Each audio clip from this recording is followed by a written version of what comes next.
Hey everybody, today we're going to talk about designing in small spaces and determining what your needs might be. I've got a few ideas that I'm excited to share with you today around creating and living in small spaces. I live in a small space and I've pared down considerably over the last few years and have had to be especially creative to get what I wanted, needed, and desired to fit into my humble abode in a way that is still harmonious and beautiful and supportive for my day-to-day life. And I want to share that with you to help you do the same. We don't have any room for the superfluous. It's time to let some of that stuff go. And that's okay with me, and I hope it'll be okay with you. And I'd love to share with you, some insights that I hope can help you live with better flow in your small spaces, have more harmony and a greater sense of peace, beauty, and function that you need for your day-to-day life. So I hope that sounds exciting and interesting and appealing to you. And if so, please join me. But before doing so, I would really appreciate it if you would hit the like, share, and subscribe buttons right now, and we will get into it. And by the way, please hit the bell to subscribe. It lets you know that I have posted, gives you the notifications. So hello everyone, and welcome back to Design Beyond the Visual. I am Heidi Smith, your decorating coach and energetic advisor for you, for your home, and for your workplace spaces. And if you're new to this channel, a big welcome to you. And for those of you who are new to me, very quickly, you're going to learn I'm a little different than most interior designers. Aesthetics and function are important to me too, and essential. But where I'm quite different is that I bring a unique consciousness to my work, which is based on the ancient and sustainable energetic system called Vastu. It's an ancient science and wisdom, and it's comprised of very beautiful teachings, and it's been around for over 10,000 years. So, and by the way, it's a sister science to meditation and yoga. Vastu allows us to make adjustments to our physical spaces by energetically aligning our buildings and our dwellings, our homes, to the elements of nature. And when we're aligned with nature's support within the spaces that we live in and work from, we experience less stress and make space for more joy, harmony, and fulfillment for the lives we're living in. I mean, who doesn't want that? Who doesn't really need that, right? So, in essence, I'm here to help you create sacred space for the homes that you live in and the places that you work from. This is my passion, it is my calling, and it is my great pleasure and honor to serve you through this powerful portal. So, no matter what your life circumstances might be or have been that brought you to living in and creating from small spaces today, and by the way, I live and work in my small, humble abode, but trust was the first thing that came to mind for me as I started planning this topic. I've pared down lots over the years, and it first started as I was going through my divorce, where I began to really peel back the onion and sort through my belongings. And I knew I wouldn't have the room to take everything with me, nor, by the way, did I need all of those accumulations anymore anyway. And looking back, I didn't have much of a plan. Oh, gosh, nor did I have any awareness of trust, really. But in hindsight, trust is exactly the thing I did have, because had I not had trust, I know I would not have been able or been capable of taking one step. Yet I did, and here I am. So I learned to live with a whole lot less stuff, anywhere from furniture and tchotchkes to dishware and utensils. And, I started to develop a deeper sense of trust for letting go of what I didn't need versus looking at it in a way that felt like lack of what I wouldn't any longer have. And it was a process, trust me. But here's the thing. I liked the feeling that was happening for me. I was developing a way to live well with less. And I began to reframe the words of letting go to that of I'm making space for what I do want in my life, what will serve me or work for me now in this new chapter. embracing the newness of my old things as I repurposed them one by one. It felt freeing, and it was uplifting, and it felt hopeful. So what was really most exciting, and I realized I was actually making space for what I was calling in. So it ceased feeling like I was giving up a bunch of things. I was gaining space in other ways by saying goodbye to those things that no longer serve me, where the process served the whole health of my space and me. So as you entertain the possibility of living in a smaller footprint, or maybe you already are, and you need some ideas of how you can do that a little bit better, I've got some ideas I'll share with you that can hopefully help you out. And by the way, I've said this before, just because you live in a small footprint, rent versus own, whatever it is, doesn't mean that it can't be pleasing and pretty. And I want to help as many people as I can who may be interested in a better layout or a better aesthetic. I want to help you do that.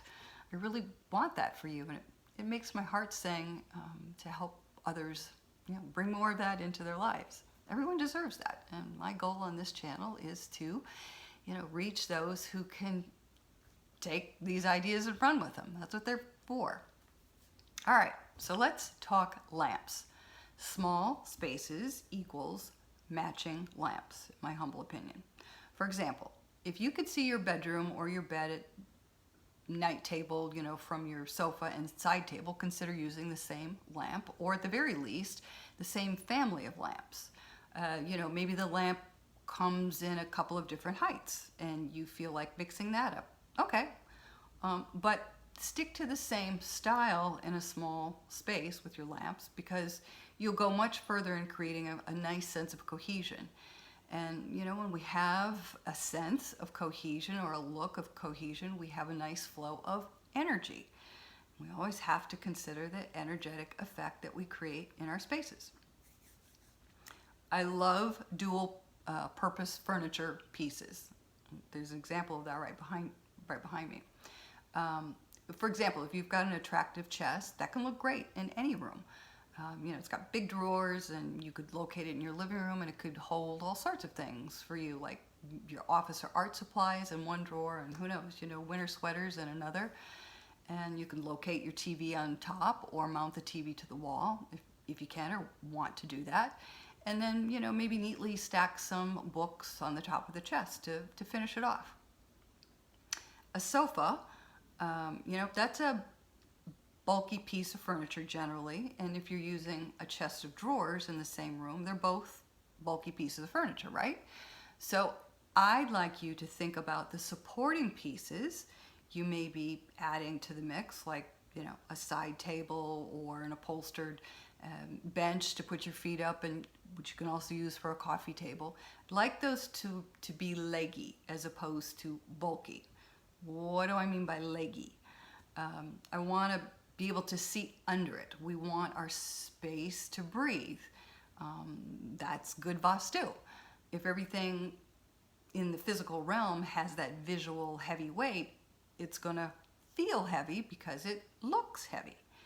And if you're doing two side tables for your sofa, chances are you may not have the room to do that, but make them matching in a small space. This is especially important because we have limited space, or opportunity rather, to create that cohesion, things that work together within the limitations of the space. That's the cohesion. So city around things, otherwise known as tchotchkes, limit these as well. Maybe it's one or two picture frames or a gemstone here and there, but keep it minimal to avoid the clutter, look and feel. And here's a fun fact, by the way. Groupings look best with odd numbers. For example, if you have a side table, you get 3 things on the table. More than that, it's going to quickly look messy and cluttery. And one of those 3 things, by the way, is probably your table lamp. So you get 2 more things. Maybe it's a book or a picture frame or a candle. Remember, clutter equals chaos. Who needs that, right? Am I right? All right. So many of us work from home. I do as well. And laying on the couch with our laptops is probably not going to go great with our back situation. So I love a writing desk. Period. End of statement. If I'm sitting at my desk and I want the space to breathe and circulate so I don't feel weighted down, I like working from a writing desk. And here's a trick. If you're living small, turn the writing desk perpendicular to the wall, along like sort of the arm of the sofa. And it's a great look. It's a fun function, and it buys some more space within the space. And a writing desk, by the way, is simply, it's open underneath, and it generally has like a pencil drawer. And the dual purpose for that, there's a number of purposes. You can use it for a dining table, because it's dining table height. You can use it for, a bar at night. Excuse my finger, because I'm moving the thing. So just, sky's the limit. Dual purpose, small spaces. So there's a lot you can do to live well within a small footprint, and by essentially, yes, living with less. And then, dipping into some creativity and being mindful of the energy you're creating while doing so. So letting go or making space, it's a process. I get that. But in the process, you get to know more deeply who you are and what you want, and for the whole of your life. And that's value, that's flow, and that matters. And so do you, right? So I appreciate you watching. And this small space you can see this piece of furniture back here. We'll talk about that another time, how I sort of built that together. I just tried a couple of different things. And behind the doors of that piece of furniture are my pots and pans, because I don't have that much kitchen cabinetry. So that is a dual piece of furniture as well. So I hope you enjoyed today's video, found some value in it, and are inspired to look around at your small space or even your big space, and make some changes. And let me know in the comments below how that went for you, or if you would like any help around that. I'd love to reach out back to you in the comments and offer some suggestions. So once again, please hit the like, share, and subscribe buttons. Know that I really appreciate it. And until next time, everybody, I wish you all good Vastu. Bye.